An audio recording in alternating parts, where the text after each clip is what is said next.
All right, boys, I'm going to go over the practice for tonight. Let me see here. All right, all of this is going to reflect off the video review that we watched against Montgomery this past week and identified mostly areas of not skating fast to the puck, support, offense, etc., but mostly moving to space, moving to speed. This is the first drill we're going to start with. We're going to put players here and players here. It's a chip-up drill. There'll be a coach that stands on this line and a coach that stands on this line. And you'll see why in just a second here. So basically what's going to happen is player green is going to take off and he's going to swing down low behind the down low to the next line. The last guy in this line is going to feed him a puck. As soon as that pass is made, that's the key. And as soon as this player gets about here and that pass is made, that's the key for this guy to explode up through the neutral zone. Basically helping us learn when to recognize head manning the puck, players in front of the puck, not slowing down for this player to catch up to us, but rather let's move and advance the puck forward. As soon as Green gets that puck, he is going to pass it. And this is a timing play, boys. You're going to have to time it pretty good because once this player passes that puck, there's going to be a coach right here simulating the opposing team's defenseman. Green, I expect you to have speed behind the puck, come up and support. And we're going to end up chipping the puck to open ice, and you're going to see us basically chip the puck around the coach here. Green's going to pick up that puck around the coach, and he's going to continue in for a pretty much somewhat of a breakaway. I know it's a little confusing right there, but basically it's a little bit of a delay play or a stutter play. The drill's incontinuous, right? So player X is going to be basically what Green was in the beginning. He's going to swing around, and again, this player has to time it so he's not stopping. So the last guy in line is going to feed a puck over. When that takes place, and I'm just going to restart it. When that takes place, the next guy in line is going to take off. You'll headman it to him again. And again, you guys are going to create a 2-on-1 with this defenseman or this coach at the other end of the ice. Chip it around him to open ice and go in. Basically, boys, as we saw in the play, there were numerous times where we held the puck entirely too long, drew 2 and 3 defensemen on us, 2 and 3 opponents on us, and we got the puck taken away and had nothing to show for it on offense. Instead, we can still chip to open space, pass to players that are supporting us. We just can't stand in the neutral zone and watch and see what one guy is going to do on offense. We have to move to open ice, and we have to advance the puck forward, and that's what's going to happen here. We're going to force us to do that, okay? I don't know if this drill is done loading yet. Let me try it real quick. I just made the animation for it. Okay, it is. So here's what's going to happen. We're going to run this out of both ends, okay? So you'll line up just like this. Defense, forechecker, and a forward. Defense, forechecker, and a forward. The defenseman is going to be the first guy to the puck. It's going to be a breakout play with some pressure. We're going to do it at different strengths, but I'll just show you this strength first. So the coach is going to dump the puck down the corner, all right? D3 or D1 are going to go get it. You can watch one side. You're both doing the same thing. The forechecker in line, X3, is going to either provide forechecking pressure directly on the defenseman, so he would come around the net, or he can cut off that path to the net. Many different options there, but you're going to put this defenseman under pressure. Guys, we talked about in the video how many times we had a 10 to 15 foot lead on a player, and yet they arrived at the same time the puck as we did because we weren't skating hard enough to it. All right, so we're going to simulate this game strength, and we're going to force this play to happen. The next guy behind the forward that's coming down the support is going to read where that pressure is. He's going to make himself available for a breakout pass. You're going to get that pass, and then you're going to swing full speed around with that defenseman chasing you, and you're going to get a quick shot on net. The D is a second wave of attack offensively, right? So the forward's going to come in. He's going to put a quick shot on net, not a deke. He's going to come in the forwards by the hash marks there, put a shot on, follow up for a rebound if there is one. Then he's going to swing low. And the only thing I didn't draw was extra pucks. He's going to swing low, feed that D a pass, who's going to come across and take another shot.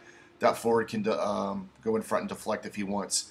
Watch the other end right here, guys, so you can see just a little bit of a different option play. Coach dumps the puck down. D1 goes to get it. That forechecker is going to ride him hard. Defenseman's going to take that peek over his shoulder and see that he's being chased. He's going to go behind the net as he reads that pressure.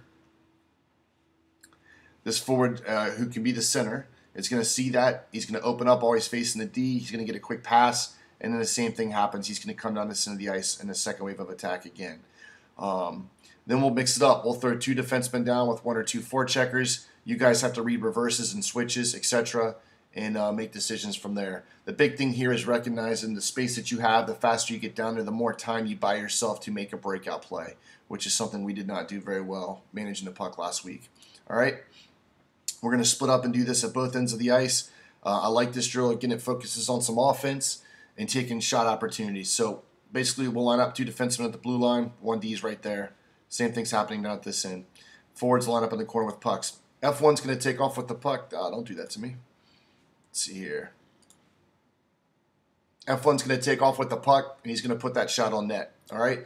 As soon as he does that, F2 isn't going to take off with the puck while F1 screens, and he's going to take a shot on net. Big thing here, boys. Don't get used to these circles. I know it's drawn that way, and we do circle drills and stuff. You need to think of it as seams. So if I draw a tic-tac-toe right here, we are creating seams across the ice. So I expect F2 to show some deception, kind of like that play that Montgomery kid coming down on Woods, where he came down, put on the brakes, and then cut across the seam real quick. Same thing. F2, you can skate up and then cut sharp to the seam right there to pull the defenseman in, or simulate a gameplay. You're going to put a quick shot on net with F1 screening. F3 is then going to go up and pass the puck to the defenseman up here. Meanwhile, D1 has stepped in, and he's playing a 2-on-1 down low. All right, we're going to go D to D with that puck, and you can see the D supporting each other across the blue line and shifting across. He's going to put a quick shot on net, and then one more puck is going to come across. And that defenseman's going to take a few steps in, and I want you to notice how F1 stepped up or moved away from the net, and it's basically a high slot deflection. So this defenseman can take this shot wide for a tip in from the top, but a different way at looking at the ice. Okay, I'm going to back this up here and let it play again full speed. All right, real quick shot from F1. F2 comes up, cuts the seam. Once that's done, that defenseman below the goal line is going to come out and step up and try and play that 2-on-1. Notice how F1 backs off to be the backside of the net for a deflection. F2 is going to play in front. You guys are going to go D to D. Finally, F3 is going to feed one more puck up to you guys. D2 is going to take a few steps in or high, but F1 is going to step out to a high slot area. It's going to be either a slat pass or a quick shot for F1 to take that deflection in and tip that in the net as well. All right, good drill with many offensive opportunities and chances for you guys to see the ice in different ways, looking at all options that are available to us. I'm going to switch us to a 1-2-2 forecheck, boys, right now. We're having a little bit of trouble playing the body. We're also having a little bit of a hard time taking 2 guys and stacking it on our forecheck. So we're going to change it up a bit. For a 1-2-2 forecheck, it's basically called a foosball forecheck. We'll go over it a little bit in the locker room. But once that's done, we're going to get everybody on the ice. We did this before, trying to do the stack, and now we're going to do it with the 1-2-2. So basically, 5 guys on the line are going to get out. Coach is going to dump the puck in. These 3 players are going to forecheck, meaning one comes in hard. He's going to force that player, that defenseman, up a particular side of the ice. The next 2 forecheckers are going to position themselves accordingly, which, again, I said we'll go over in the locker room. As soon as that pass is made, that's when that foosball forecheck, if you think of a foosball table and that metal bar that goes across the players are on, you guys are going to shift. There's still body play here, boys, but you're going to pinch off.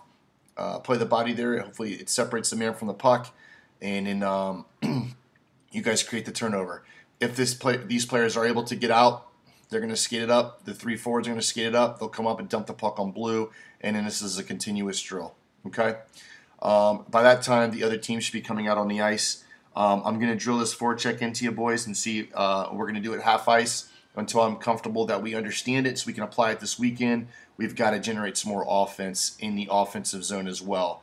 I think I showed you numerous times where we shied away from the play and or stopped completely and did not forecheck to get the puck. If we're able to get things done, I've got a small game here called Westminster 3-on-3. It's a pretty fun game. Basically, it's 3-on-3 inside the zone. The rest of the team is up here in line.